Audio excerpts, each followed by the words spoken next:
Hello friends, good morning. स्वागत है आपका आपके अपने चैनल विजिट एजुकेशन में। दोस्तों, इस वीडियो में हम लोग करेंगे भारत के प्रमुख पर्वतीय दर्रे और नदियों के बारे में चर्चा करेंगे। तो चलिए साथियों, शुरू करते हैं। पहला क्वेश्चन है, जोजिला दर्रा किस राज्य में स्थित है? ये है जम्मू कश्मीर में। अगला है, जोजिला दर्रा किसे जोड़ता है? ये जोड़ता है श्रीनगर और लेह को। अगला है, नाथुला और जयलेपला दर्रा किस राज्य में स्थित है? ये है सिक्किम में। तुजू दर्रा भारत को किस देश से जोड़ता है? तो ये म्यांमार से जोड़ता है। नेक्स्ट क्वेश्चन है, पिपली घाट दर्रा किस पर्वतीय भाग में स्थित है? ये है अरावली में। पालघाट दर्रा किन दो राज्यों को जोड़ता है? तो ये जोड़ता है तमिलनाडु और केरल को। खैबर दर्रा कहाँ स्थित है? तो ये है पाकिस्तान में। नेक्स्ट क्वेश्चन है, खैबर दर्रा किन दो देशों को जोड़ता है? तो ये है पाकिस्तान और अफगानिस्तान को जोड़ता है। नेक्स्ट है, शिपकीला, बारालाचा और पाचाला दर्रे किस राज्य में स्थित हैं? ये हैं हिमाचल प्रदेश में। अगला है, बुर्जिल दर्रा किस राज्य में स्थित है? ये है जम्मू कश्मीर में। नाथुला दर्रा किन दो देशों को जोड़ता है? तो ये जोड़ता है भारत और चीन को। शिपकीला दर्रा किस नदी घाटी में पड़ता है? तो ये सतलज नदी घाटी में पड़ता है। नेक्स्ट क्वेश्चन है, जवाहर सुरंग जवाहर सुरंग का नाम किस दर्रे को दिया गया है? तो ये बनिहाल दर्रे का नाम जवाहर सुरंग कर दिया गया है। नासिक और मुंबई कौन सा दर्रा जोड़ता है? तो ये थाल घाट दर्रा जोड़ता है। थाल घाट, पाल घाट और भोरा घाट दर्रे किस पर्वतमाला में स्थित हैं? तो ये पश्चिमी घाट में स्थित हैं। आर्यों ने किस दर्रे से होकर भारत में प्रवेश किया? तो खैबर दर्रे से। बोमडिला दर्रा किस राज्य में स्थित है? अरुणाचल प्रदेश में। आफिल दर्रा किस पर्वत श्रेणी में स्थित है? तो काराकोरम में। आफिल दर्रा किन देशों को जोड़ता है? तो भारत और चीन को। नेक्स्ट क्वेश्चन है, चांगला दर्रा किस को जोड़ता है? तो लद्दाख और तिब्बत को जोड़ता है।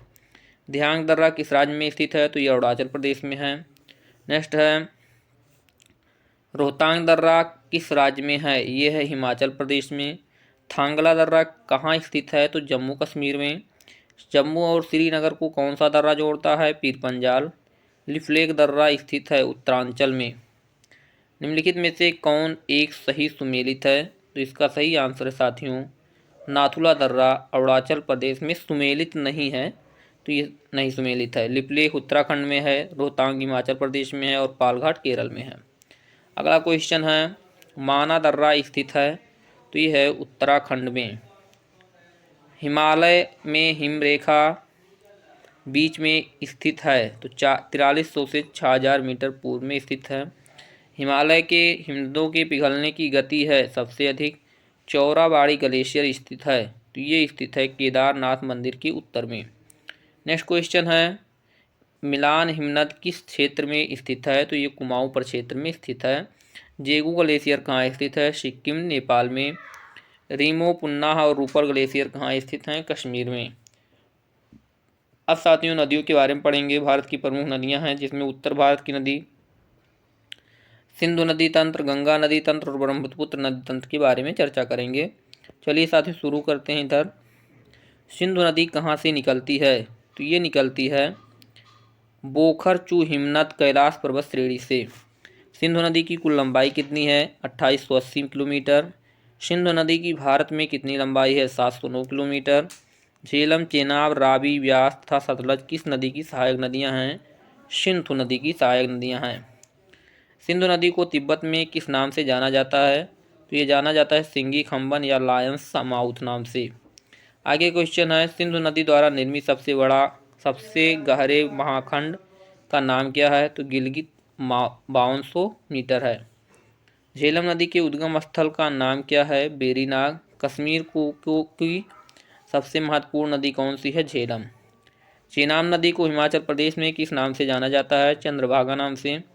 रावी नदी कहाँ से निकलती है? ये रोहतांग दर्रे के पास से निकलती है। आगे है, रावी नदी को अन्य किस नाम से जाना जाता है? परुसनी या इरावती के नाम से जाना जाता है। ब्यास नदी कहाँ से निकलती है? ब्यास कुंड से। ब्यास नदी को किन अन्य नामों से जाना जाता है? तो ये बिपाशा और अर्गिकिया नाम से जाना जाता है। सतलज नदी कहाँ से निकलती है? राकसताल झील से। सतलज नदी की भारत में कुल लंबाई कितनी है? 1050 किलोमीटर। घाघरा नदी कहाँ से निकलती है? शिवालिक के पाद मालवा पंख से निकलती है। घाघरा नदी को किस अन्य नाम से भी जाना जाता है? तो ये पौराणिक सरस्वती के नाम से भी जाना जाता है। आगे है, गंगा नदी का उद्गम स्थल कहाँ है? तो गोमुख हिमनद से। किन दो नदियों की संगम देवप्रयाग के बाद यह गंगा नदी कहलाती है? तो भागीरथी और अलकनंदा के संगम के बाद ये गंगा नदी कहलाती है। भारत का सबसे बड़ा नदी बेसिन का नाम क्या है? गंगा नदी बेसिन। गंगा नदी की लंबाई कितनी है? तो 2501 किलोमीटर है। भारत की बृहत्तम नदी का नाम क्या है? तो गंगा नदी। गंगा नदी को बांग्लादेश में किस नाम से जाना जाता है? पद्मा के नाम से जाना जाता है। गंगा ब्रह्मपुत्र द्वारा निर्मित विश्व के सबसे बड़े डेल्टा का नाम क्या है? सुंदरबन डेल्टा। यमुना नदी कहाँ से निकलती है? यमुनोत्री हिमनद से। यमुना नदी कितनी लंबी है? तो ये 960 किलोमीटर है। यमुना नदी गंगा में किस स्थान पर मिलती है? इलाहाबाद में। किस नदी को प्रारंभ में अरुणा नदी के नाम से जाना जाता था? तो कोसी नदी को। सबसे अधिक पथ परिवर्तन करने वाली नदी कौन सी है? तो ये कोसी नदी है, जिसे बिहार का शोक भी कहा जाता है। बंगाल का शोक किस नदी को कहते हैं? तो ये कहते हैं साथियों दामोदर नदी को। अरावली पर्वत श्रृंखला किस नदी प्रणाली से विभाजित की जाती है? तो ये की जाती है चंबल और साबरमती से। नेक्स्ट है, किस नदी को बिहार का शोक कहा जाता है? कोसी नदी को। चंबल नदी की लंबाई कितनी है? 960 किलोमीटर। ब्रह्मपुत्र नदी कहाँ से निकलती है? मानसरोवर झील के पास चिमायुंग दुंग हिमनद से। ब्रह्मपुत्र को तिब्बत में किस नाम से जाना जाता है? तो सांगपो के नाम से जाना जाता है। एशिया का सबसे बड़ा नदी द्वीप माजुली किस नदी में है? तो ये ब्रह्मपुत्र नदी में असम में है। नेक्स्ट है, पश्चिम की ओर बहने वाली नदियाँ साथियों। नर्मदा नदी भारत के किस राज्य में बहती है? मध्य प्रदेश में। नर्मदा नदी कहाँ से निकलती है? अमरकंटक पठार से, छत्तीसगढ़ से निकलती है। नर्मदा नदी की कुल लंबाई कितनी है? 1300 किलोमीटर। नर्मदा नदी जिस घाटी में से होकर गुजरती है उसे क्या कहते हैं? विभ्रंश घाटी कहते हैं।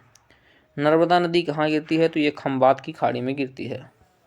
आगे क्वेश्चन है, तापी नदी कहाँ से निकलती है? तो ये सतपुरा श्रेणी से निकलती है। ताप्ती नदी की कुल लंबाई कितनी है? 700 किलोमीटर। ताप्ती नदी किस घाटी से होकर गुजरती है? तो विभ्रंश घाटी से गुजरती है। ताप्ती नदी मुहाना कहाँ बनाती है? सूरत शहर के नीचे। श्रावती नदी कहाँ से निकलती है? शिमोग जिला कर्नाटक से। गरसोप्पा या गरसोप्पा जलप्रपात किस नदी पर है? शरावती नदी पर।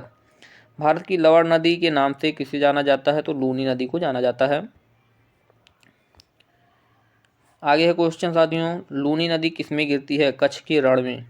साबरमती नदी कहाँ गिरती है? खंबात की खाड़ी में। बनास नदी कहाँ गिरती है? कच्छ के रण में।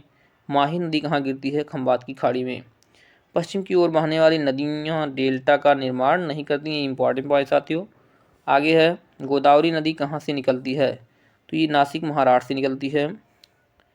गोदावरी नदी कहाँ गिरती है? बंगाल की खाड़ी में। दक्षिण भारत या प्रायद्वीपीय भारत की सबसे बड़ी नदी कौन सी है? तो गोदावरी है। वृद्धगंगा के नाम से किस नदी को जाना जाता है? तो गोदावरी को। बेनगंगा तथा पेनगंगा किसकी सहायक नदियाँ हैं? गोदावरी की। कावेरी नदी कहाँ से निकलती है? ब्रह्मगिरि श्रेणी से निकलती है। आगे क्वेश्चन है, कावेरी नदी कहाँ गिरती है? बंगाल की खाड़ी में। कावेरी नदी जल विवाद मुख्यतः किन दो राज्यों के बीच है? तो ये कर्नाटक और तमिलनाडु के बीच। दक्षिण भारत की गंगा के नाम से किस नदी को जाना जाता है? तो कावेरी को जाना जाता है। कृष्णा नदी कहाँ से निकलती है? महाबलेश्वर से निकलती है। कृष्णा नदी कहाँ गिरती है साथियों? तो ये बंगाल की खाड़ी में गिरती है। पेन्नार बेसिन कहाँ स्थित है? कृष्णा और कावेरी नदी के बीच स्थित है। महानदी कहाँ से निकलती है? छत्तीसगढ़ बेसिन से। महानदी कहाँ गिरती है? बंगाल की खाड़ी में। गंगा नदी का उदाहरण है पूर्ववर्ती अफवाह का। बांग्लादेश में गंगा नदी को पुकारा जाता है तो पद्मा के नाम से पुकारा जाता है। भागीरथी नदी निकलती है साथियों, तो इसका सही आंसर है गोमुख से। अगर दोस्तों ये वीडियो आपको पसंद आया हो तो लाइक शेयर सब्सक्राइब जरूर करें और अपने दोस्तों के साथ शेयर करें। धन्यवाद।